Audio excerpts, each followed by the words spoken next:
Hello again, this is Valerie Gaddis. Cam McRae of the Fiber Equipment and Great Wheel Group on Facebook had a question about spindles and how the pulley or the whirl fits between the bearings. This one is my little small wheel from Missouri. It's one of my favorites. I can sit down at it. And we'll take a look at this spindle and how it fits in the mother of all, along with a few others. So you'll have to pardon me as you travel through my house. This one's in the corner of the dining room, and you can see my cute little branch distaff there in the background. But let's take a closer look at it. Now this one, you can see there's quite a bit of what I would call slop. A lot of forgiveness or space on the spindle that's showing between the two bearings. You can make up for that with a couple of ideas. One of them is maybe leather washers that would fit here, or maybe over here on the spindle, kind of take up a little bit of that slack. Or part of it, you can make some extra wide bearings, kind of like what I've done here. That takes up a little bit of it also. This one is not really suited wonderfully for this wheel because there is quite a bit of slack and quite a bit of spindle showing. It works fine. The wheel gets along with it okay, as you can see, but look at that. I start spinning and it will float from one side to the other, which is not really what you might desire, but it does work. But again, as you can see, if I put it here in the center again, and I'm just holding my phone so it's bouncing around a little. Now watch. Whoop, and the band popped off. That's another one of the problems with a floating spindle. There goes the band. We'll take a look at some more. Now we'll take a look at what is presumed to be an early Virginia wheel or tensionless wheel. We're back in the bedroom and let's get a closer look on it. It is tensionless. Now, as you find, if you do collect great wheels, and if you do get quite an inventory, you'll find that you switch out the spindles to suit your need. You might develop a favorite. This one's a little bit short. The rod itself came from another spindle, or actually this is a reproduction. The pulley or the whirl was a reproduction that Spirit Wood made for me. And this one I have used brass lined bearings, if we can get in a little bit closer. It works quite well. There's really no slop at all on this one as far as the spindle's not showing. It's secure, it's tight.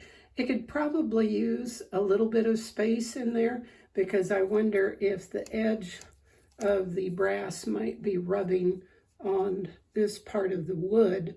It could probably use just a little bit of space in there. It works fine. It works well for my purposes. And as you can see, it doesn't float from side to side in those bearings. It's really kind of snug for this fit. That one works well.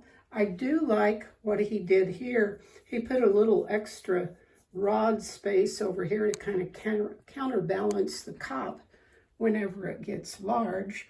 I prefer this area longer where you might put the cop on.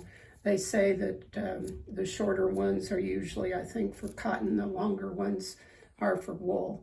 But I just generally like the longer spindle. The last one we'll take a look at is what I would consider the painted Pennsylvania wheel. There's been about, at least half a dozen found. I think this is the only one that is found that's been painted with the little stripes.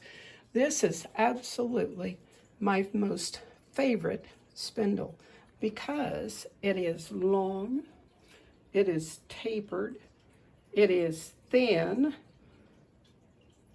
It's extraordinary. I just love it. The pulley on it, though, it's kind of interesting in that it is quite fashioned.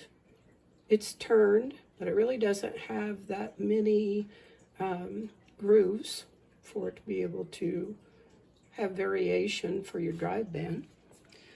The spindle itself has been turned and shaped all the way down. It's not just the tip. I can get a really very wide cop on that one. It fits pretty well on this one. It does have a little bit of gap there. And I'm sorry, my wheel's not in alignment to be able to show you very well. And yes, I tie my drive bands whenever I can. It's got a little bit of space there on the side, but not too much. It really fits quite well in there.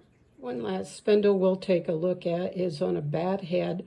The spindle itself, I believe, was made by Cheryl Wilson Callahan's husband, Norm.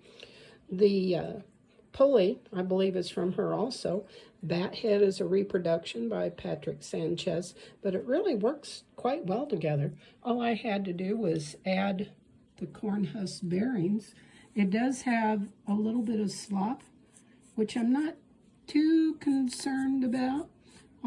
After that is at tension with the drive band, it pretty well just stays in place. It really doesn't float from side to side. And then we've also got the little cutout groove to contend with behind it to where it just really needs to fit quite well. If the spindle were on a regular mother of all, I could use, again, some nylon bearings. I could use small leather washers.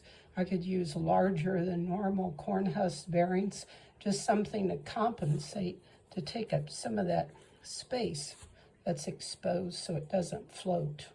Hope that helps. Bye-bye. Happy spinning.